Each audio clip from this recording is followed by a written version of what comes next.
Hello friends, പുതിയൊരു വീഡിയോയിലേക്ക് സ്വാഗതം. ഒരു അടിപൊളി ഗുഡ് ന്യൂസ് ആണ് ഇന്നത്തെ വീഡിയോയിൽ നിങ്ങളുമായി ഷെയർ ചെയ്യുന്നത്. നമ്മൾ വീഡിയോയിൽ യൂസ് ചെയ്യുന്ന സോങ്സിന് ഇതിന് കോപ്പിറൈറ്റ് ഇഷ്യൂസ് ഒന്നും വരാതിരിക്കാൻ ഒരു അടിപൊളി ഫീച്ചറാണ് യൂട്യൂബ് കൊണ്ടുവരാൻ പോകുന്നത്.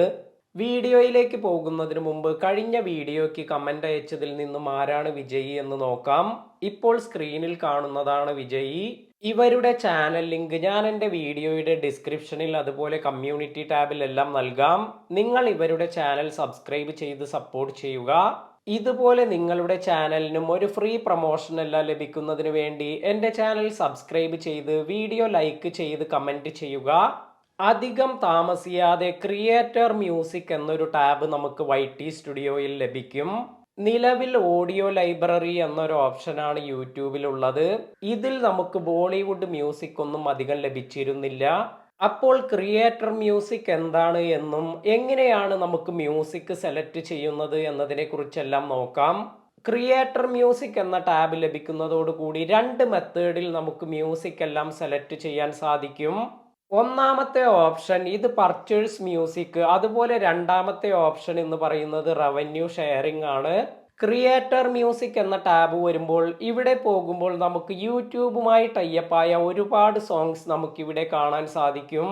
അപ്പോൾ നമ്മൾ ഒരു വീഡിയോയ്ക്ക് കൊടുക്കാൻ ഉദ്ദേശിക്കുന്ന ഒരു സോങ് സെലക്ട് ചെയ്യുമ്പോൾ അത് പർച്ചേസ് ചെയ്യുന്നതിന് എത്രയാണ് പ്രൈസ് എന്നത് നമുക്ക് കാണാൻ സാധിക്കും. ഉദാഹരണമായി $5 എന്നാണ് കാണിക്കുന്നതെങ്കിൽ ഈ $5 നൽകി നമുക്ക് ഈ മ്യൂസിക് നമ്മുടെ വീഡിയോയിൽ ആഡ് ചെയ്യാൻ സാധിക്കും. ഒരേ സോങ്ങിന് തന്നെ പല ചാനലുകൾക്ക് പല പ്രൈസ് എല്ലാമാണ് കാണിക്കുക. അതായത് ചാനലിന്റെ വലുപ്പം അനുസരിച്ച് മ്യൂസിക്കിന്റെ പ്രൈസിലെല്ലാം വ്യത്യാസം വരാം. അപ്പോൾ ചെറിയ ചാനലുകൾക്ക് കുറഞ്ഞ പ്രൈസ്, വലിയ ചാനലുകൾക്ക് കൂടുതൽ പ്രൈസ് എല്ലാം നൽകേണ്ടി വരും. വലിയ ചാനലുകൾക്ക് കൂടുതൽ റവന്യൂ എല്ലാം ലഭിക്കും എന്നതുകൊണ്ടാണ് ഈ ഒരു ക്രൈറ്റീരിയ ഇത്തരത്തിൽ നൽകിയിരിക്കുന്നത്. അതുപോലെ നമ്മൾ ഒരു സോങ് നോക്കുമ്പോൾ ഇപ്പോൾ അത് $5 എല്ലാമാണ് കാണിക്കുന്നത് എന്ന് കരുതുക. എന്നാൽ കുറച്ച് ദിവസം കഴിഞ്ഞ് ആ ഒരു സോങ്ങിന്റെ ഡിമാൻഡ് വർദ്ധിക്കുകയാണെങ്കിൽ ഇതിന്റെ പ്രൈസിലും മാറ്റം വരാം. അപ്പോൾ ഡിമാൻഡ് വർദ്ധിക്കുകയാണെങ്കിൽ $5 എന്ന് കാണിച്ചിരുന്നത് കൂടുതൽ ഡോളർ എല്ലാം കൊടുത്ത് നമുക്ക് പർച്ചേസ് ചെയ്യേണ്ടതായി വരും. അതുപോലെ ചില സോങ്സിന് ഇതിന് തീരെ ഡിമാൻഡ് ഒന്നും ഇല്ല എങ്കിൽ ഇതിന്റെ പ്രൈസ് കുറയാനും സാധ്യതയുണ്ട്. ഇങ്ങനെ പർച്ചേസ് ചെയ്ത് സോങ് എല്ലാം യൂസ് ചെയ്യുമ്പോൾ നമുക്ക് ആ വീഡിയോയിൽ നിന്നും വരുന്ന റവന്യൂ ഇത് ഷെയർ ചെയ്യേണ്ട ആവശ്യം വരില്ല. ഇനി റവന്യൂ ഷെയറിംഗ് എന്താണ് എന്ന് നോക്കാം. നമുക്കിഷ്ടപ്പെട്ട ഒരു സോങ് ക്രിയേറ്റർ മ്യൂസിക് എന്നതിൽ പോയി നമ്മൾ സെലക്ട് ചെയ്യുന്നു. ഇവിടെ നിന്നും റവന്യൂ ഷെയറിംഗ് എന്ന ഓപ്ഷൻ ഉള്ള ഒരു സോങ് ആണ് നമ്മൾ നമ്മുടെ വീഡിയോയ്ക്ക് കൊടുക്കുന്നത്.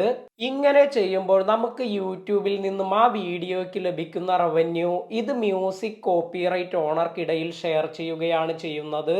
അതായത് ആ വീഡിയോയിൽ നിന്നും നമുക്ക് ലഭിക്കുന്ന റവന്യൂ ഇതിൽ പകുതി നമുക്കും പകുതി കോപ്പിറൈറ്റ് ഓണർക്കുമാണ് ലഭിക്കുക.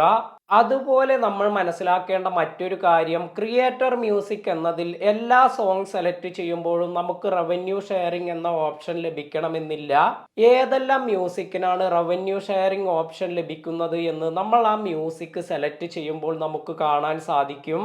ഇന്നത്തെ വീഡിയോ നിങ്ങൾക്ക് ഉപകാരപ്പെട്ടു എന്ന് കരുതുന്നു. വീഡിയോ ഇഷ്ടമായെങ്കിൽ ലൈക്ക് ചെയ്യുക. ചാനൽ ഇതുവരെ സബ്സ്ക്രൈബ് ചെയ്യാത്തവർ സബ്സ്ക്രൈബ് ചെയ്യുക. പുതിയ വീഡിയോയിൽ കാണാം.